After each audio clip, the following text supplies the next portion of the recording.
Hello friends, नमस्ते, सत श्री अकाल, आदाब। I am doctor Jagjit Singh और आज मैं हाइपरटेंशन पे बात करूँगा। हाइपरटेंशन क्या है? हाइपरटेंशन का मतलब ये है कि अगर किसी के ब्लड प्रेशर ज़्यादा बढ़ा हुआ है, नॉर्मल से ज़्यादा है, तो उसको हम बोलेंगे हाइपरटेंशन। ये माना गया है कि 1 बिलियन लोगों में वर्ल्ड वाइड हाइपरटेंशन की बीमारी दिखाई देती है। बहुत से साइंटिस्टों ने रिसर्च की है हाइपरटेंशन के बारे में और ये पाया है कि हाइपरटेंशन एक ऐसी बीमारी है जिसका कोई मेन कॉज नहीं है 90 से 95% केसेस में। अब हाइपरटेंशन को या हाई ब्लड प्रेशर को हम कैसे मेजर करेंगे? एक स्फिग्नोमैनोमीटर नाम का डिवाइस है जिससे हम ब्लड प्रेशर मेजर करेंगे। और वो जो रीडिंग हम देखते हैं, सिस्टोलिक की जो ऊपर की रीडिंग होती है और डायस्टोलिक की नीचे की रीडिंग होती है, उसको हम बोलेंगे सिस्टोलिक बाय डायस्टोलिक। तो सिस्टोलिक की हो गई ऊपर की रीडिंग और डायस्टोलिक की हो गई नीचे की रीडिंग। तो इसको हम बोलेंगे measurement of blood pressure. Blood pressure हम कैसे मेजर करते हैं? अब मैं ये बताना चाहता हूँ कि यूरोपियन सोसाइटी ऑफ कार्डियोलॉजी एक सोसाइटी है, एक एसोसिएशन है, and European society of hypertension ये एक सोसाइटी है।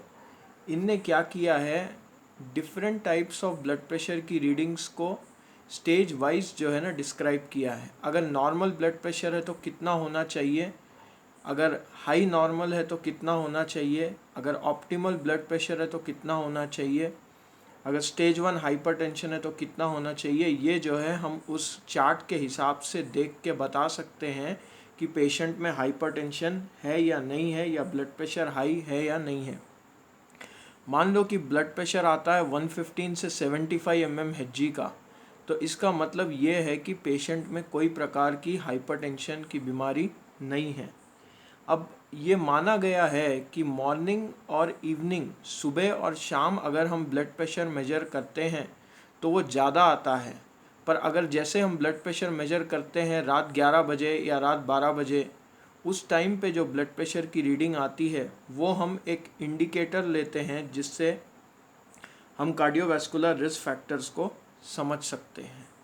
मान लो कि किसी ने खाना खा लिया है या किसी ने पानी पी लिया है, तो उस वजह से भी ब्लड प्रेशर में चेंजेस आएंगे। तो उन केसेस में ब्लड प्रेशर का बढ़ना कोई बीमारी नहीं है, वो सिर्फ खाने और पीने की वजह से ब्लड प्रेशर बढ़ रहा है।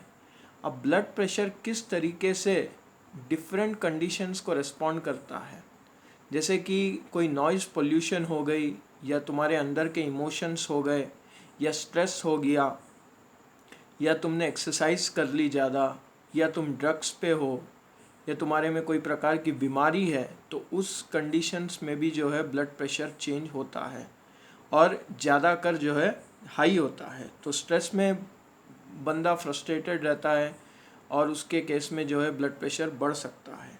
तो ये एक बहुत साइंटिफिक बात है कि ब्लड प्रेशर का बढ़ना इन कंडीशंस के हिसाब से आम तौर पे दिखाई देता है।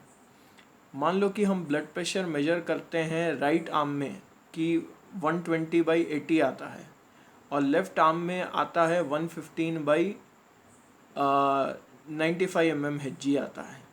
तो इन दोनों का डिफरेंस अगर हम देखेंगे तो वो डिफरेंस अगर छोटा रहेगा तो इसका मतलब ये है कि अबनॉर्मेलिटी ज़्यादा नहीं है, कार्डियोवैस्कुलर रिस्क ज़्यादा नहीं है, हार्ट अटैक्स की रिस्क ज़्यादा नहीं है।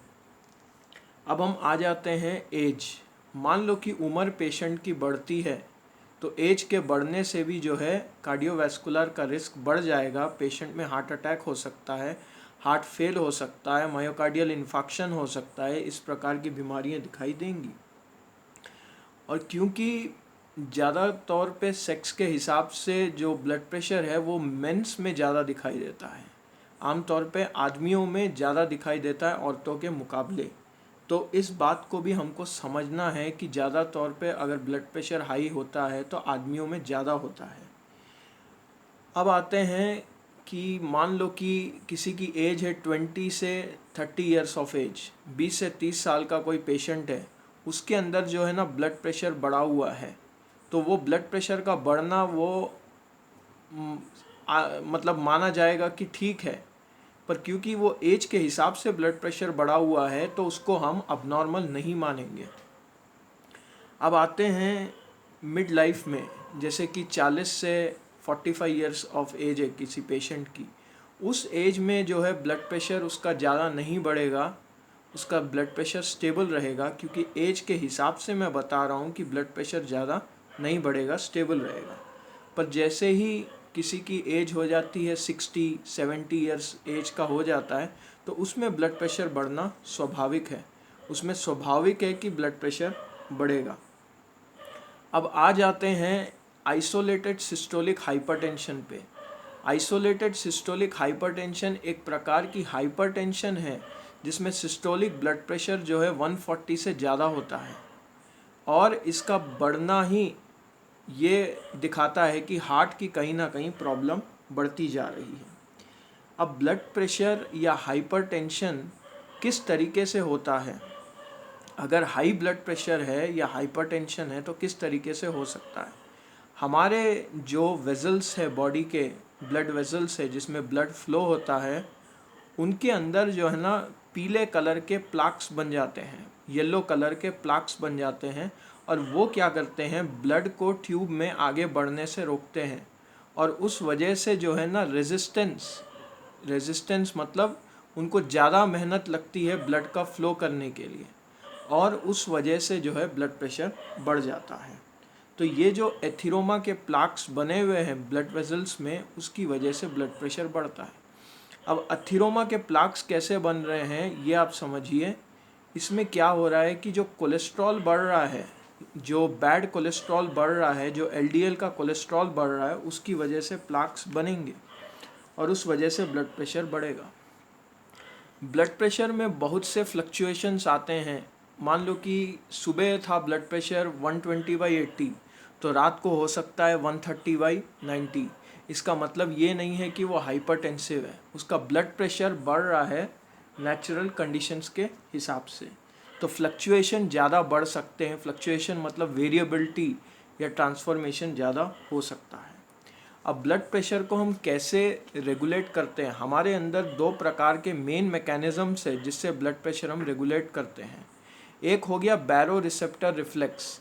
बैरो रिसेप्टर रिफ्लेक्स क्या करता है, जैसे ही ब्लड प्रेशर कम होता है उसके कुछ ऐसे प्रेशर वाले रिसेप्टर्स है, सेंसर्स है, जो सेंस करते हैं कि ब्लड प्रेशर जो है बढ़ा हुआ है। तो वो क्या करते हैं, एक सिग्नल देते हैं पैरासिम्पथेटिक नर्वस सिस्टम को, वेगस नर्व को, और उसकी वजह से जो है हार्ट रेट कम हो जाएगा, और हार्ट रेट के साथ जो है कॉन्ट्रैक्टिलिटी कम हो जाएगी, और उसकी वजह से ब्लड प्रेशर नॉर्मल हो जाएगा। तो इस तरीके से जो है ना हम ब्लड प्रेशर रेगुलेट करते हैं। दूसरा मैकेनिज़्म क्या है, लॉन्ग टर्म मैकेनिज़्म है जिससे हम ब्लड प्रेशर मेजर करेंगे। उसमें क्या होता है, जैसे ही ब्लड फ्लो हार्ट से कम जा रहा है किडनी को, तो किडनी के कुछ सेल्स होते हैं जिसको हम बोलते हैं जुक्स्टाग्लोमेरुलर सेल्स।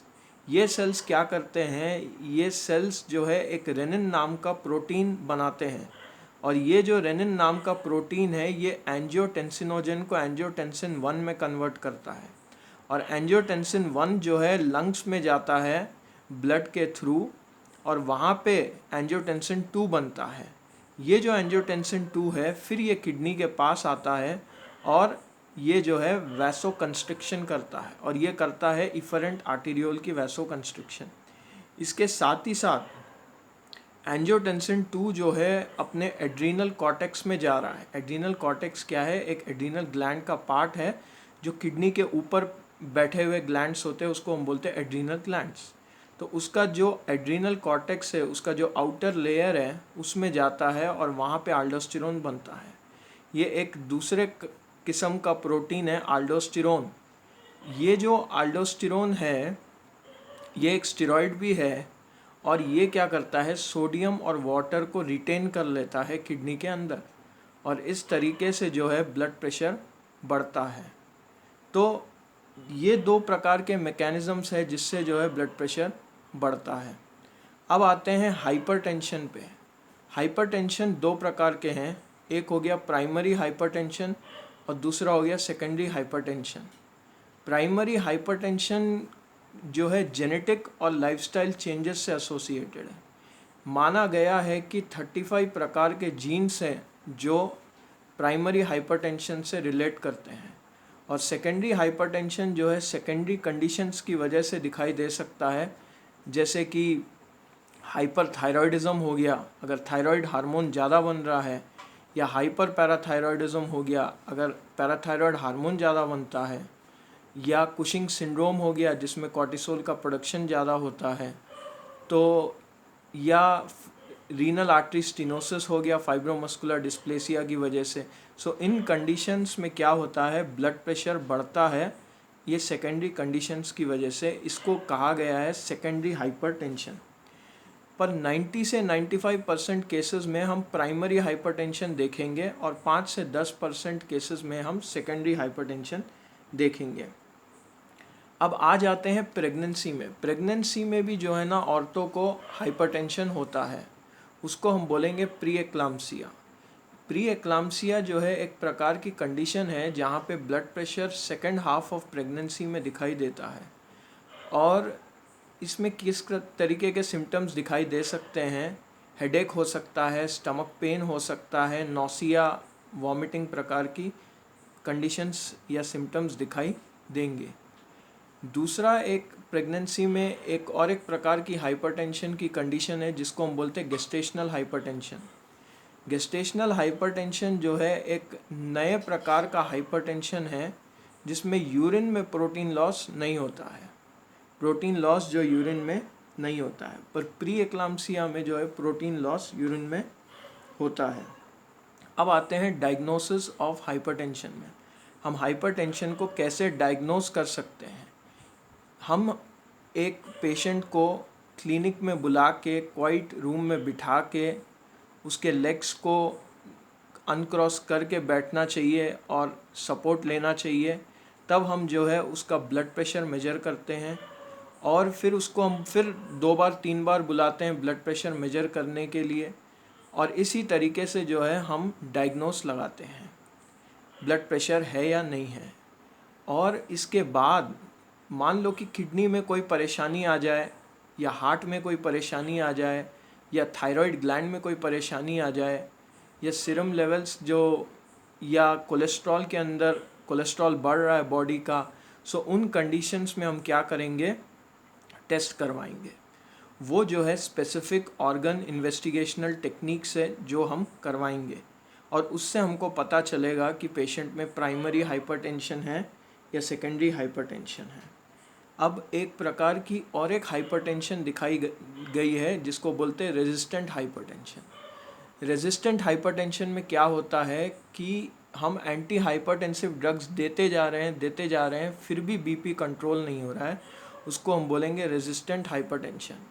और ये जो रेजिस्टेंट हाइपरटेंशन है ये बीपी ना कंट्रोल होने के कारण हो रहा है, तो इसको हम बोलेंगे रेजिस्टेंट अब हम हाइपरटेंशन को कैसे प्रिवेंट कर सकते हैं। अगर हम फिज़िकल एक्सरसाइज करें 30 मिनट से ज़्यादा, सोडियम का इंटेक कम कर दें, सॉल्ट कम खाएं, तो इससे जो है हम ब्लड प्रेशर को कंट्रोल कर सकते हैं। या फ्रूट्स और वेजिटेबल्स ज़्यादा खाएं, ग्रीन लीफी वेजिटेबल्स ज़्यादा खाएं, तो इन चीज़ों से जो है ब्लड प्रेशर कंट्रोल होता है।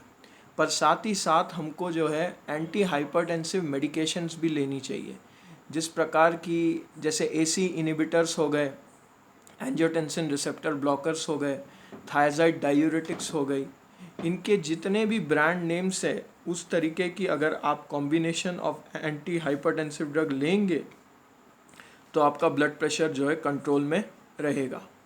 अब आगे बताना चाहता हूँ कि मान लो कि कोई एल्डरली पेशेंट है जिसका ब्लड प्रेशर है 150 से 90 mmHg, तो उस सिचुएशन में भी जो है हम एंटी हाइपरटेंसिव ड्रग देंगे, और एंटी हाइपरटेंसिव ड्रग के साथ जो है लाइफस्टाइल चेंजेस भी एडवाइस करेंगे।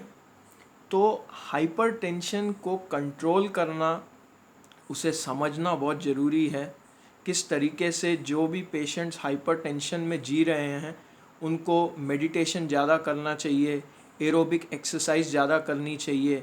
सो इन प्रकार से लाइफस्टाइल मॉडिफिकेशन से जो है हम ब्लड प्रेशर को कंट्रोल कर सकते हैं। एक रिसर्च में ये भी पता चला है कि विटामिन डी जो सनलाइट से मिलता है, विटामिन डी भी जो है वो ब्लड प्रेशर को कम कर सकता है। विटामिन डी अगर हम विटामिन डी डेफिशिएंसी के पेशेंट में देंगे तो वो जो है ब्लड प्रेशर को कंट्रोल कर सकता है। सो इस तरीके से जो है हाइपरटेंशन के डिफरेंट कॉजेस मैंने बताए हैं, और आप इन कॉजेस को समझिए और ये समझिए कि लाइफस्टाइल चेंजेस और एंटी हाइपरटेंसिव मेडिकेशन जो गोल्ड स्टैंडर्ड है टू कंट्रोल ब्लड प्रेशर। आगे मैं और भी अच्छी वीडियोस लाऊंगा। Thank you. प्लीज़ शेयर कीजिए और सब्सक्राइब कीजिए।